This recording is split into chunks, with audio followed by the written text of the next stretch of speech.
আজকের প্রথম প্রশ্ন, পবিত্র কুরআন কোন ভাষায় নাজিল হয়েছে?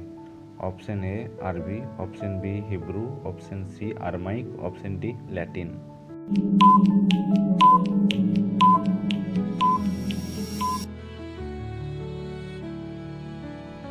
আজকের দ্বিতীয় প্রশ্ন, ইসলামের দ্বিতীয় যুদ্ধ কোনটি? অপশন এ বদর, অপশন বি খন্দক, অপশন সি উহুদ, option D Hunain.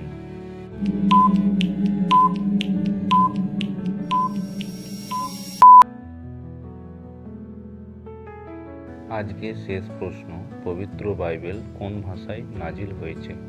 Option A Aramaic, option B Hebrew, option C আরবি, অপশন ডি ল্যাটিন।